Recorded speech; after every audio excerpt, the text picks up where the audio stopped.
vast stretches of highway in this country where it feels like you're the only person left in the world.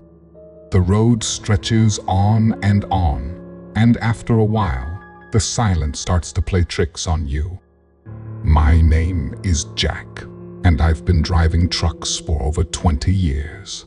I thought I'd seen everything, until one night, on a lonely interstate in the middle of nowhere, I came face to face with something I still can't explain. Here is my story.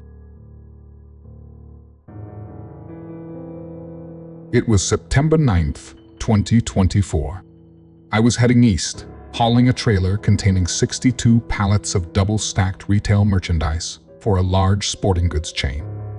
I was scheduled for a drop-off at the retailer's warehouse by morning.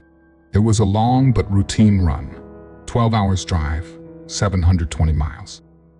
I had inspected the trailer before pickup. It was older and weathered looking. By some of the old stickers on the bumper, I could tell it had been used a lot to haul material across the border from Mexico. While its best days were behind it, the trailer was mechanically roadworthy, so I hooked up, grabbed the paperwork, and headed out. Hours went by, and the sun set. I was driving down a lonely stretch of road. No towns, no lights, nothing but dark fields on either side. Just me and the truck, barreling through the dark. I felt strangely alone this night, like even the stars were keeping their distance.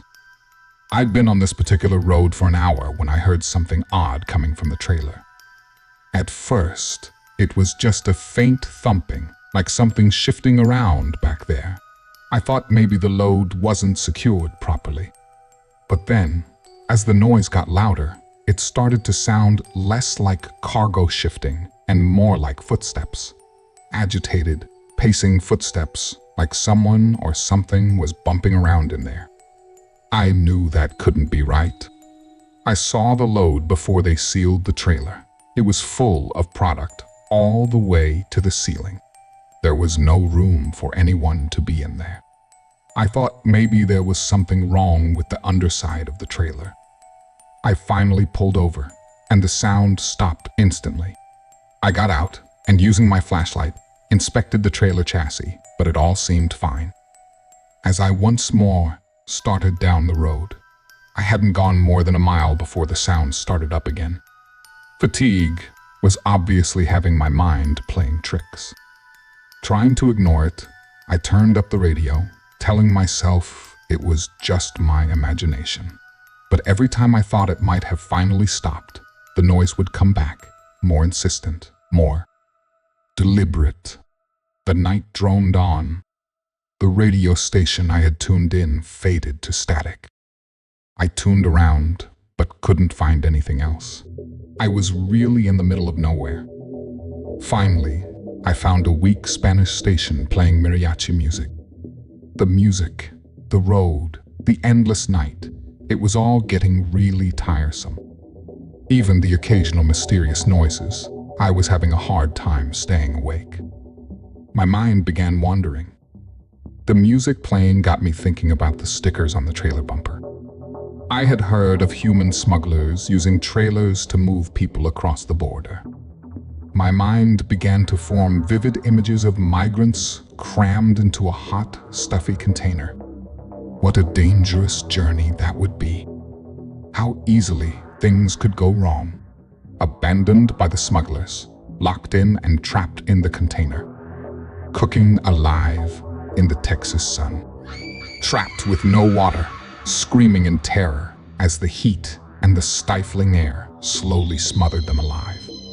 The images in my mind grew more real, along with the horrible sounds, the panic, the screams, and in the final seconds, something wicked.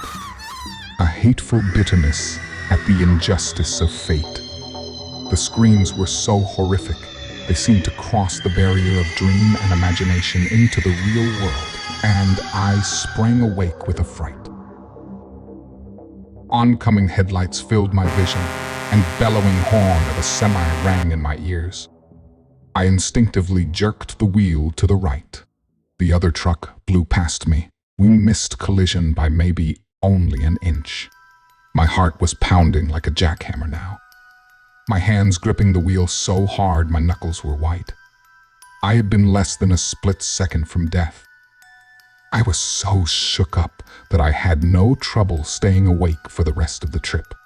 The noises in the trailer stopped completely, and it seemed that in no time the sun was rising in front of me. Finally, to my relief, I was pulling into the warehouse yard to drop off my load.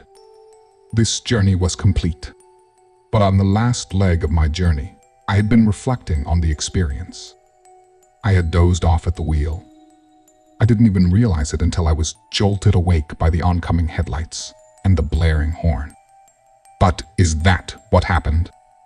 Right before that moment, I did hear the screams of the people trapped in the trailer from a time past. It had been as genuine as anything I have experienced in the physical world. I remember the screams being so real. It shook the air in the cab and even sent vibrations through the steering wheel that I had held so tight. Often, the things we can't explain are the ones that stay with us the longest. If you ever end up hauling that trailer alone in the dead of night, listen closely. You might hear the whispers of those left behind, still searching for a way out.